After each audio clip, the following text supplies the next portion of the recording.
My name is Victoria, and I'm 24 years old. 6 months ago, I did something that most people would call unthinkable. I evicted my own parents from the house they'd lived in for 30 years. The same house where I grew up. The same house where they crushed my dreams to fund my brother's failures. But let me tell you why I had no choice. Picture this. You're 18 years old, acceptance letter to your dream college in hand. Full scholarship to medical school practically guaranteed. If you maintain your grades, your parents have promised you a college fund since you were 7 years old. They've shown you the statements every year on your birthday. $50,000 growing steadily, earmarked for your education. Then, 3 weeks before freshman orientation, your parents call a family meeting. Your golden boy brother sits smugly at the kitchen table. The same brother who's failed out of 2 community colleges and totaled 3 cars. Your mother can't meet your eyes when she says the words that shatter everything. We're giving your college fund to Marcus. He needs a fresh start. That moment felt like falling through ice. The shock, then the cold realization sinking in. Everything you'd worked for, every A+ paper, every honor roll certificate, every scholarship application you'd poured your heart into, none of it mattered. Your dreams were being handed to someone who'd never earned them. I remember staring at them, waiting for the punchline, waiting for someone to say, "Just kidding."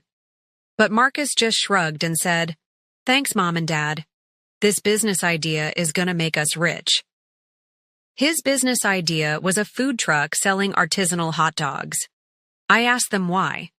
After 17 years of being the perfect daughter, why was my future worth less than his pipe dreams? My mother's answer still echoes in my head. Marcus needs more help than you do. You're smart, you'll figure it out. You'll figure it out. 4 words that changed everything. That night, I made a decision that would take 6 years to fully execute. I wasn't going to just figure it out. I was going to make them regret ever underestimating me.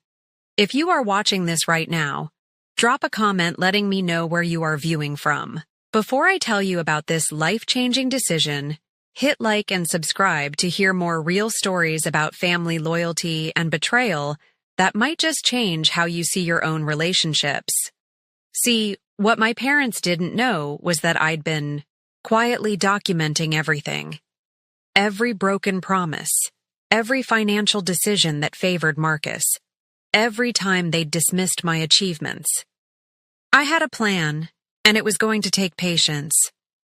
I enrolled in community college instead of my dream school, worked 3 jobs to pay for it myself, while Marcus blew through my college fund in 8 months on a failed food truck that never served a single customer. I was learning something more valuable than any college course could teach me.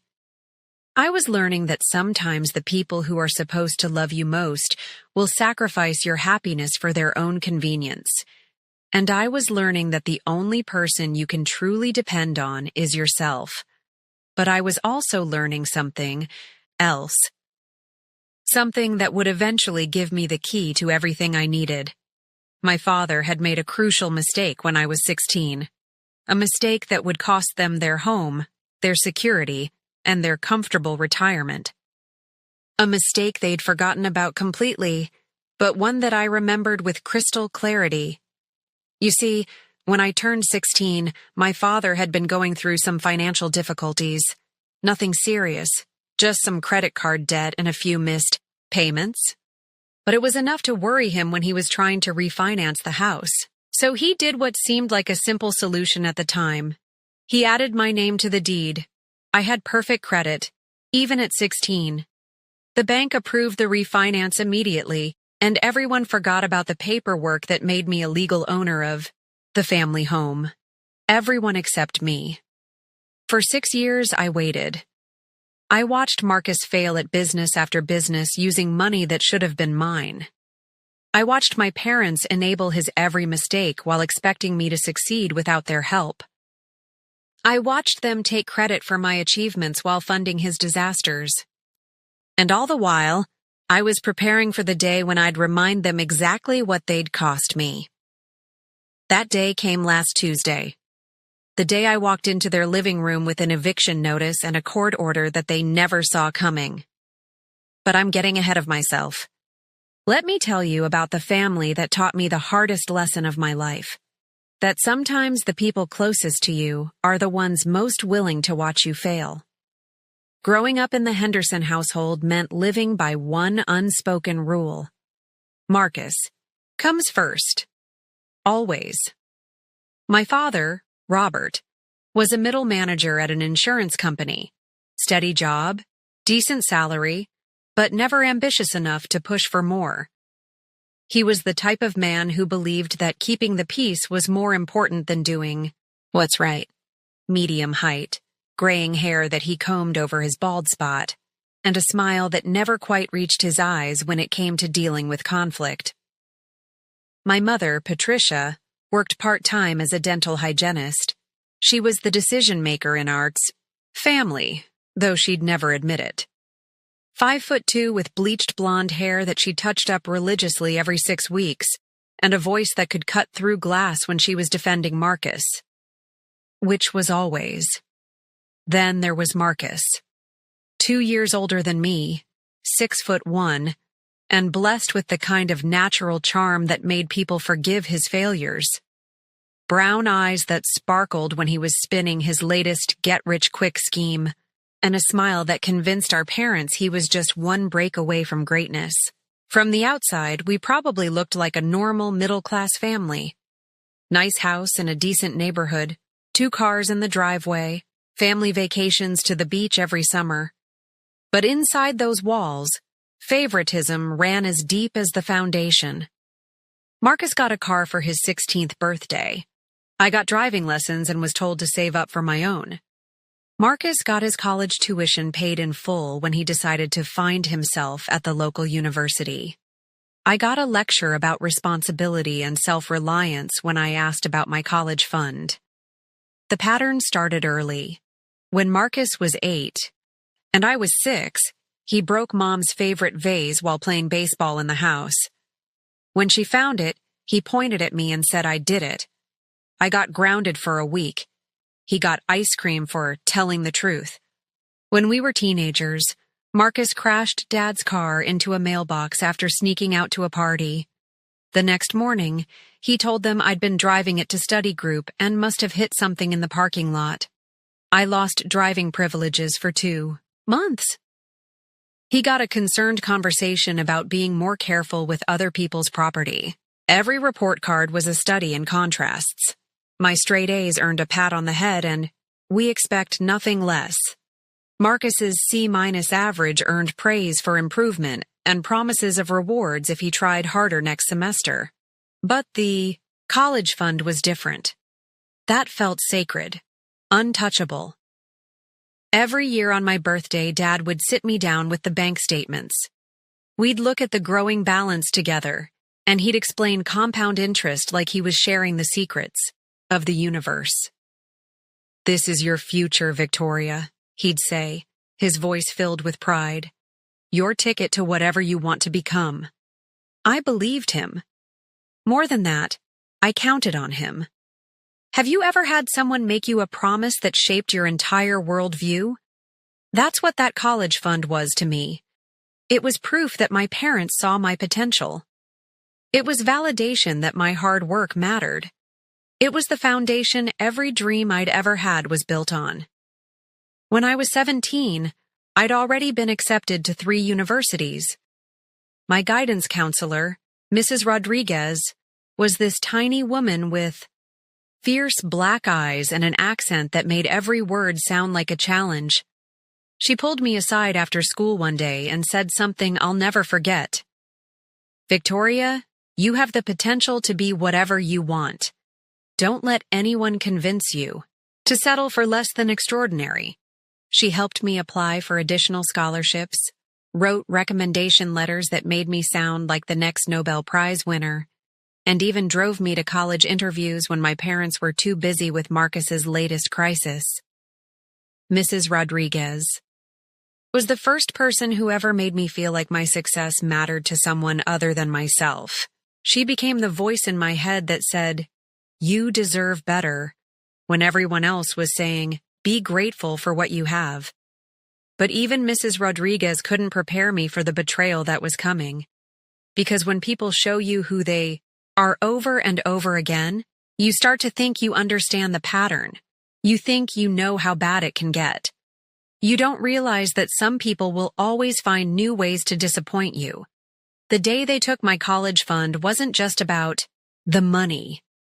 It was about them telling me in the clearest way possible that my brother's comfort mattered more than my future, that his failures were more important than my success. That was the day I stopped being their daughter and started being their opponent. The months after losing my college fund were like living in emotional quicksand. Every day, I sank a little, deeper into resentment while trying to keep my head above water. Community college wasn't the dream, but it was affordable. I worked mornings at a coffee shop, afternoons at a bookstore, and weekends doing data entry for a small accounting firm. 28 hours a week of classes, 45 hours of work, and every spare moment studying.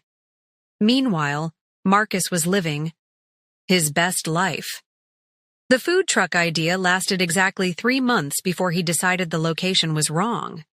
Then it was the equipment. Then it was the permits. Finally, it was everyone else's fault that artisanal hot dogs weren't revolutionizing the local food scene.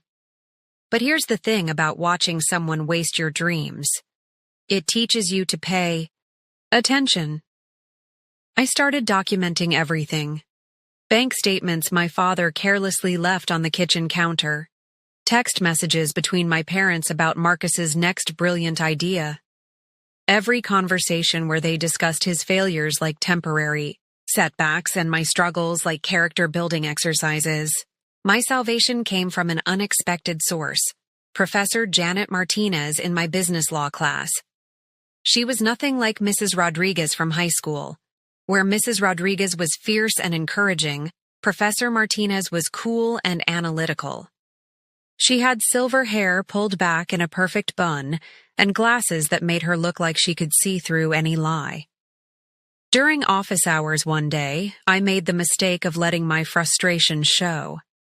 I'd gotten another A on a contract law assignment, and she'd written excellent work across the top in red ink.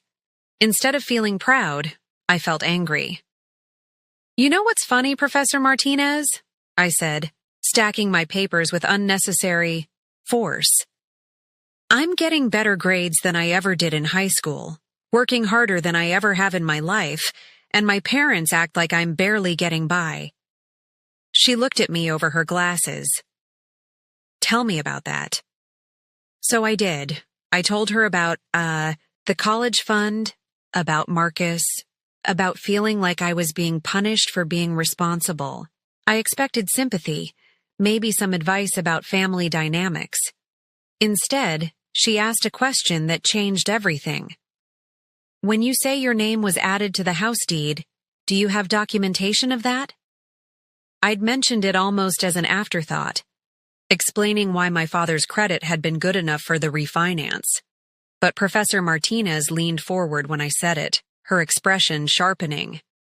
"Victoria, do you understand what that means legally?" I didn't. Not really. I knew I was on the deed, but I'd assumed it was just paperwork. Something that would be undone when I turned 18 or moved out. Professor Martinez explained it to me like she was teaching a master class in justice.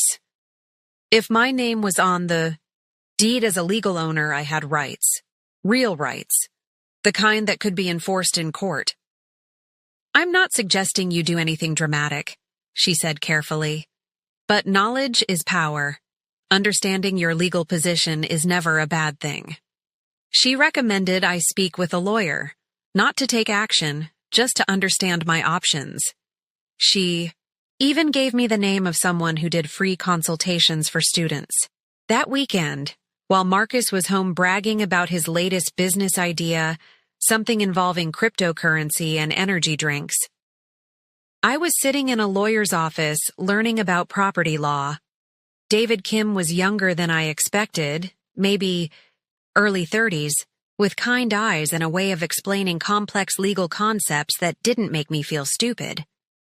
His office was small but organized, with law books lining every wall and a coffee machine that looked like it had seen better days. "This is interesting," he said, reviewing the deed copy I'd brought. "You're not just listed as a beneficiary or future heir, you're an actual owner with full legal rights." He explained that while my parents had made the mortgage payments, that didn't diminish my ownership stake. If anything, it might strengthen my position, since I'd been contributing to household expenses through my part-time work. "What would happen if I wanted to exercise those rights?" I asked. David smiled, but it wasn't a happy smile. It was the smile of someone who'd seen too many family disputes end badly. "Hypothetically, you could petition for partition of the property, force a sale, and claim your share of the proceeds. Or, in extreme circumstances, you could seek to remove other occupants if you could prove they were preventing you from enjoying your property rights." The words hit me like electricity. Remove other occupants, like an eviction. But I have to warn you, Victoria. Family court cases are brutal. They destroy relationships permanently. You need to be absolutely certain that's a price you're willing to pay. I looked out his office window at the parking lot where my 10-year-old Honda sat next to his newer sedan. I thought about Marcus at home, probably planning how to spend money he hadn't earned on dreams he'd never achieve. "How long would something like that take?" I asked. The confrontation I'd been preparing for came on a Tuesday morning in March. I'd spent 3 years building my case, documenting everything, and working with David to understand exactly what legal options I had. But I wasn't ready for how it would actually feel when the moment arrived. I'd graduated from community college with a 4.0 GPA and transferred to the state university. I was paying my own tuition, working part-time as a legal assistant in David's office, and living in a tiny studio apartment that cost half my monthly income. Meanwhile, Marcus was back home after his latest failure, a social media marketing company that lasted 6 weeks. The final straw came when I overheard my parents talking about giving him another loan. This time, it was $15,000 for a cryptocurrency trading course and startup capital, the same amount that would have covered my final year of tuition. I called David that night.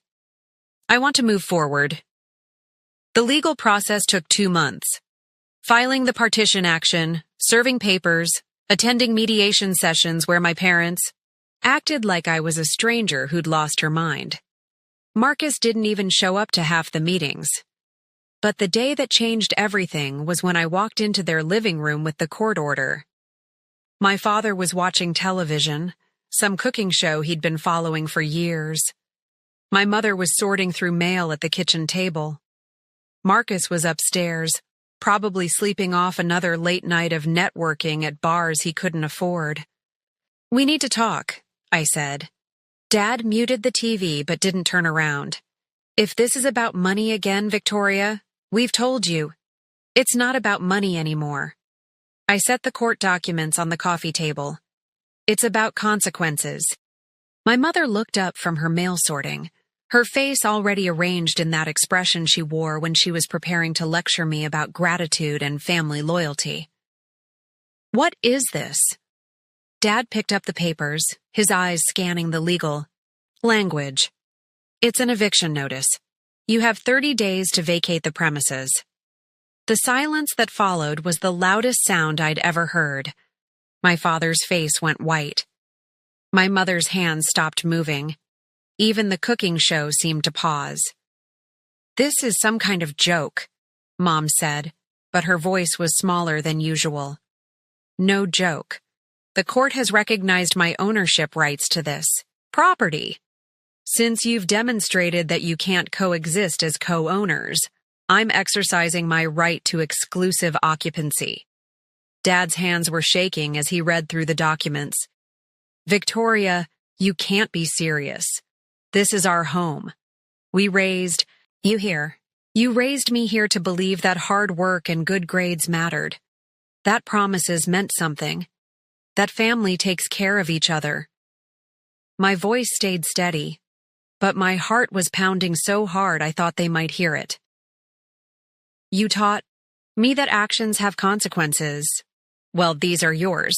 That's when Marcus finally appeared, stumbling down the stairs in yesterday's clothes and a confused expression. "What's all the yelling about?" he asked, rubbing his eyes. Mom pointed at the papers with a trembling finger. "Your sister is trying to steal our house." "I'm not stealing anything. I'm reclaiming what's legally mine." I turned to Marcus, this golden child who'd never faced a single real consequence in his life. "Remember when Dad put my name on the deed 6 years ago? Turns out that actually means something." Marcus laughed. Actually laughed. "Come on, Vic. You're not serious. Where are we supposed to go?" "I don't know, Marcus. Figure it out."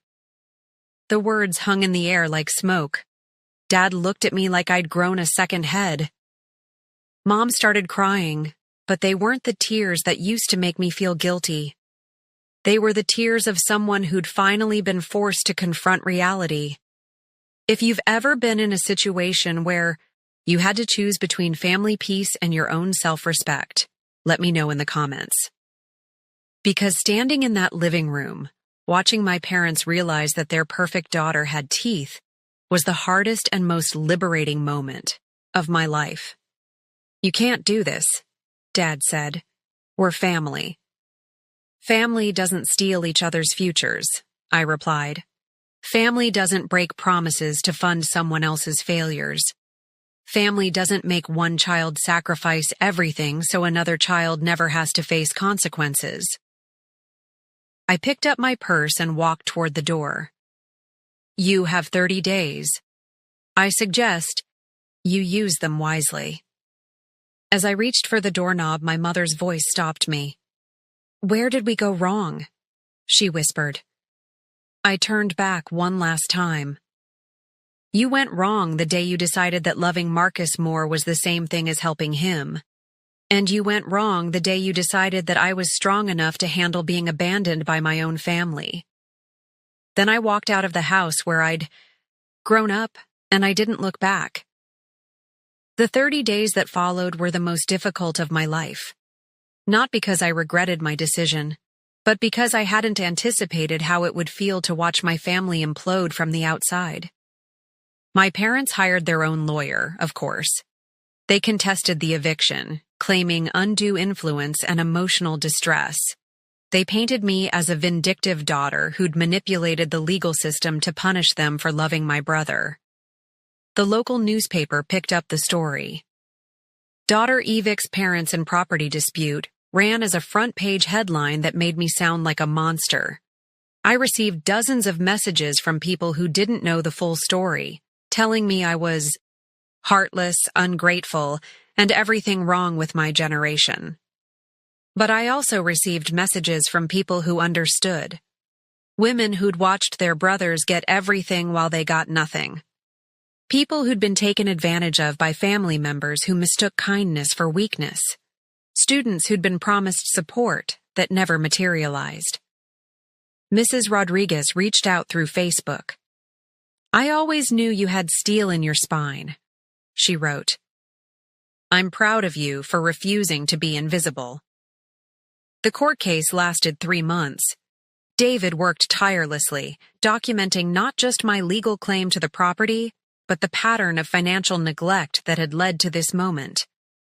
He subpoenaed bank records showing every dollar that had been transferred from my college fund to Marcus's failed ventures. He presented evidence of my parents' promise-breaking pattern. In the end, the judge ruled in my favor. Not just because my legal claim was solid, but because he could see through the attempts to paint me as the aggressor. "Miss Henderson has exercised remarkable restraint," he said during the final hearing. Many young people in her situation would have acted much sooner and with far less consideration for family relationships. My parents moved out on a Thursday morning in June. I watched from my car across the street as they loaded boxes into a rental truck. Marcus was nowhere to be seen. He'd moved in with some friends 2 weeks earlier when it became clear the court wasn't going to save them. My father looked older than his 58 years. My mother cried as she carried out boxes of photo, albums, and holiday decorations. Part of me wanted to run across the street and tell them this was all a terrible mistake, that we could work things out. But then I remembered 18-year-old Victoria, standing in that kitchen with her acceptance letter, learning that her dreams were worth less than her brother's comfort. I stayed in the car until they drove away. Fast forward 1 year. I'm 25 now, living in the house where I grew up, but it feels completely different. I've turned Marcus's old room into a home office where I work on my freelance legal research business. My parents' room is now a library, filled with the law books and business texts I've been collecting. The kitchen where my college fund was stolen is now where I meal prep for the week and host study groups for other non-traditional students. The living room where I delivered that eviction notice is where I video call with clients and plan for the future I'm building brick by brick. I finished my bachelor's degree in business administration with a concentration in legal studies. I'm planning to take the LSAT next year and apply to law school. Not because I want to be like David, though he's become an incredible mentor, but because I want to help other people who feel powerless in situations that seem impossible to escape. My parents and I haven't spoken since the eviction. I know through mutual friends that they're renting a small apartment across town. Dad took early retirement. Mom went to work full-time for the first time since I was little. They're adjusting to a life where their financial safety net, the house they'd planned to retire in, no longer exists. Marcus, surprisingly, seems to be doing better.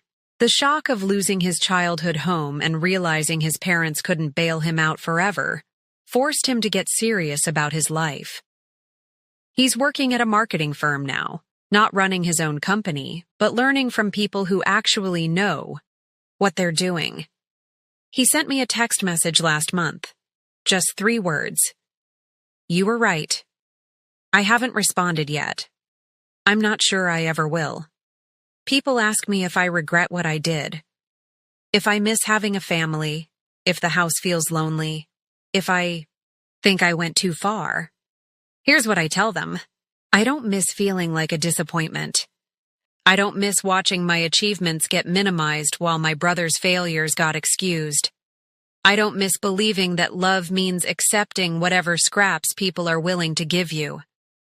What I've learned is that sometimes the most loving thing you can do for people is refuse to enable their worst behaviors, even if they never understand it, even if they never forgive you for it. Sitting here in my home office, looking out at the garden where my mother used to grow tomatoes, I want to talk about what I've learned from this experience, because this isn't just a story about legal rights or family dysfunction. It's about what happens when you refuse to accept that you deserve less than everyone else. The hardest part wasn't the court case or the eviction or even the silence from my family. The hardest part was learning to trust my own judgment after 24 years of being told that my perspective didn't matter.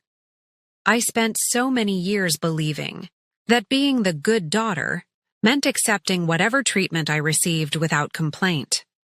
I thought that if I just worked harder, achieved more, and asked for less, I'd eventually earn the love and respect I craved. What I discovered is that people who withhold love as a control mechanism will never give it freely. No amount of perfection will satisfy someone who's invested in seeing you as less than you are. But here's the beautiful part. When you stop seeking validation from people who refuse to give it, you discover how much validation you can give yourself. When you stop pouring energy into relationships that drain you, you have energy left over for relationships that sustain you. Professor Martinez became more than just a teacher. She's now a mentor who helps me navigate graduate school applications and career planning. David isn't just my lawyer anymore. He's a friend who believes in my potential and challenges me to think bigger about my future. Mrs. Rodriguez and I have coffee every few months. She tells me about her current students, who remind her of me, and I tell her about the legal aid clinic I volunteer at on weekends. We laugh about how shy I used to be, how afraid of conflict, how desperate for approval. I've also connected with other people who've had to make difficult choices about toxic family members. There's Sarah, who cut contact with parents who financially abused her for years. There's Michael, who had to legally separate from a brother who'd been stealing from him. There's Elena, who walked away from a family that expected her to sacrifice her career to take care of relatives who'd never supported her dreams. We call ourselves the Chosen Family Club. Not because we hate our biological families, but because we've learned that family is about what people do for you, not what DNA you share with them. If you're watching this and recognizing parts of your own story, I want you to know something. You deserve relationships where your success is celebrated, not minimized. You deserve people who keep their promises to you. You deserve to have your needs considered equal to everyone else's needs. That doesn't mean you need to evict your parents or cut off your siblings. But it might mean setting boundaries that feel scary. It might mean saying no to things you've always said yes to. It might mean disappointing people who've gotten comfortable with your willingness to accept less than you deserve. Can you think of a promise someone made to you that they broke when it became inconvenient? Share that story in the comments. Not because misery loves company, but because sometimes we need to hear that we're not the only ones who've been let down by people who were supposed to lift us up. Here's what I wish someone had told 18-year-old Victoria. Your worth isn't determined by how much other people are willing to invest in you. Your dreams aren't less important because someone else's needs seem more urgent. Your future doesn't have to be sacrificed on the altar of someone else's comfort. And here's what I want to tell 25-year-old Victoria. You made the right choice. Not because the outcome was perfect, but because you chose yourself when no one else would. I'm studying for the LSAT now. I'll be applying to law school next fall, funding it entirely through scholarships, loans, and the money I've saved from my legal research business. No family money, no safety net, no one to fall back on if things don't work out. And you know what? That feels like freedom. If this story resonated with you, hit that like button and subscribe for more content about setting boundaries, finding your worth, and refusing to accept less than you deserve. Leave a comment telling me about a time you had to choose between keeping the peace and standing up for yourself. And remember, you are not responsible for managing other people's emotions about the consequences of their actions. You are only responsible for treating yourself with the love and respect that everyone deserves. Sometimes the most radical act is simply refusing to disappear.